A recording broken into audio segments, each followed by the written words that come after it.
Vaticano. Pero los papas están, por supuesto, por encima, no solo de la ley, sino los papas están por encima de este discurso hipócrita de la Iglesia que solo se aplica para los que no son papas. Yo tengo aquí, es un texto bastante largo, y solo voy a leer voy a hacer algunos comentarios sobre ello. Perdón. Déjenme ver.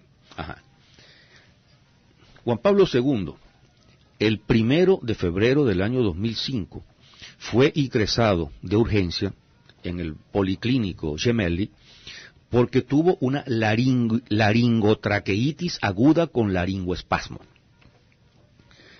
que simplemente, en términos vulgares y corrientes, era una insuficiencia respiratoria aguda.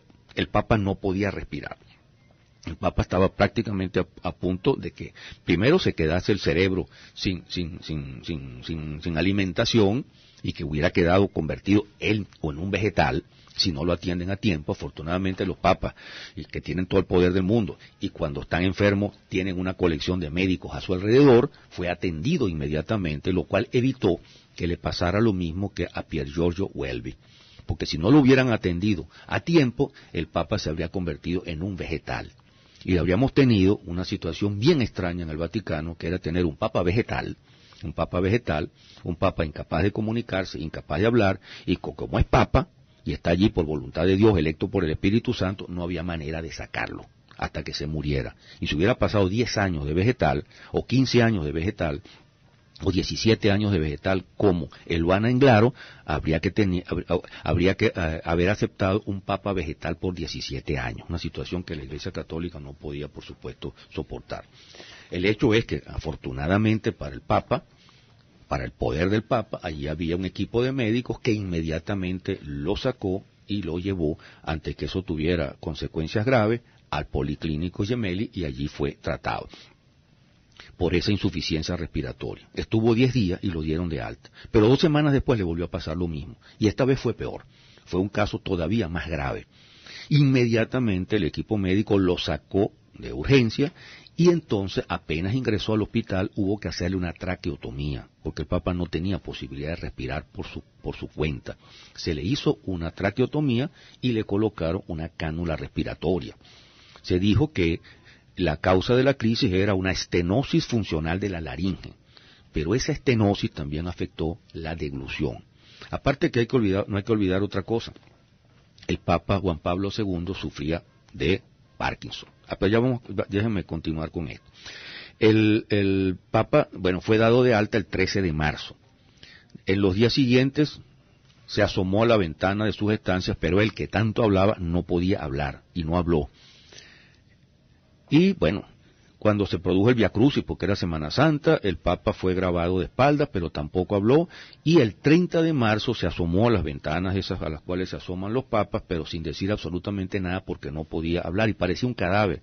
Había rebajado enormemente de peso, y el Parkinson estaba sumamente avanzado, y además en las condiciones de traqueotomía y todo lo demás, no se puede decir que estuviera presentable. Estaba enfermo, y estaba sufriendo de una manera terrible.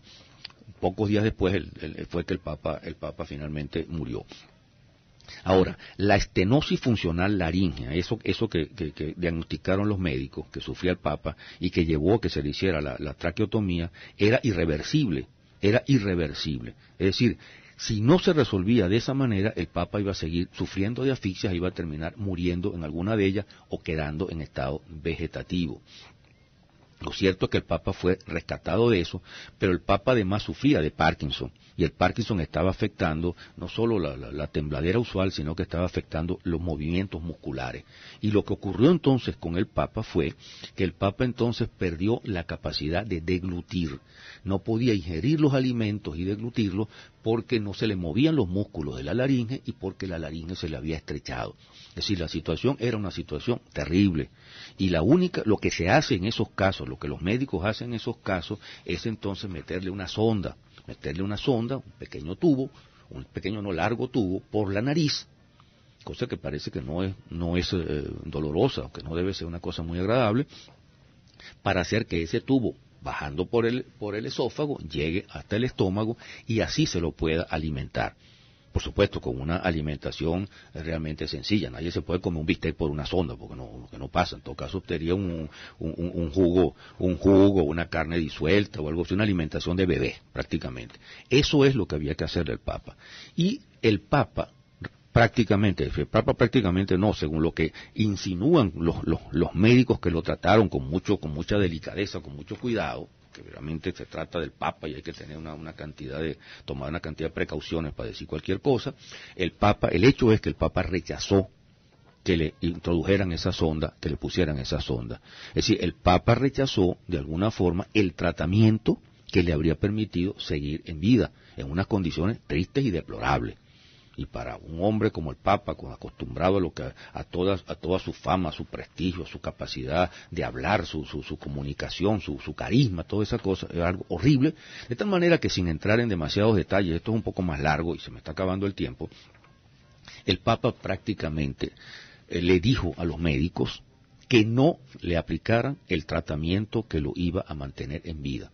El Papa, de alguna forma, que se dejó prácticamente como morir de todas las cosas que le pasaba, y entre otras cosas de hambre, pues de no alimentarse más, de debilitarse más, hasta que prácticamente murió. Y eso duró poco tiempo. Afortunadamente para él, eso duró poco tiempo. Pero lo que quiero decir, lo que quiero mostrar con esto, es que la muerte del Papa Juan Pablo II no fue exactamente una muerte natural, y que la muerte del Papa Juan Pablo II fue exactamente igual a la muerte de Pier Giorgio Welby. El mismo Pier Giorgio Welby, cuya muerte fue prohibida por la Iglesia, porque no era Papa, y el mismo Pier Giorgio Welby, al cual la Iglesia le impidió ser enterrado de acuerdo al ritual católico suyo y de su propia familia. Mientras el Papa Juan Pablo II tuvo un entierro religioso descomunal, al cual asistieron gobernantes, hasta el bandido de Bush, por supuesto, estuvo allí, gobernantes de todas partes que fueron a llorar la muerte del Papa en el ceremonial del Vaticano. Es decir, es una actitud absolutamente hipócrita, absolutamente mentirosa, una actitud de doble rasero, la de esta Iglesia Católica, la de esta jerarquía, que miente casi por costumbre y que engaña a la gente por costumbre y que está acostumbrada a pretender que habla en nombre de Dios, que todo lo que ellos hacen tiene sanción divina, y además a tratar a los católicos, a los pobres católicos que se dejan tratar así, como unas auténticas ovejas. Ellos son los pastores con sus callados, y los católicos son las ovejas obedientes que lo que hacen es balar, que no piensan y que reciben todo lo que se les diga de parte de esta jerarquía religiosa como mensaje de Dios. ¿Por qué? Porque la Iglesia inteligentemente tiene el control de las mentes de los niños, y porque las sociedades en que vivimos, por el hecho de que son católicas, es decir, mayoritariamente católicas, la condición de mayoritariamente católica se mantiene porque los padres que fueron educados en esa religión educan a sus hijos en esa religión. Y los pobres niños, antes de que empiecen a pensar, antes que empiecen a razonar, les llenan la cabeza de todos los mitos, de todas las fantasías que la Iglesia Católica quiere meterles en su cabeza, para impedirles luego que puedan pensar con libertad y para que queden atados toda su vida a esta condición de ovejas de la Iglesia. Y ese mecanismo se reitera de generación en generación, y es el mecanismo que mantiene a la Iglesia Católica como religión mayoritaria y que le permite a la Iglesia Católica entonces hacerle exigencia al Estado, arrancarle dinero al Estado, hacer que el Estado le construya las iglesias, hacer que el Estado le pague los colegios privados, hacer que el Estado le dé millones de dinero a los obispos y a los sacerdotes, y que mantenga prácticamente todo un aparataje que es un aparataje de represión y de mentira y de engaño contra la mayoría de la población, hablando siempre en nombre de Dios.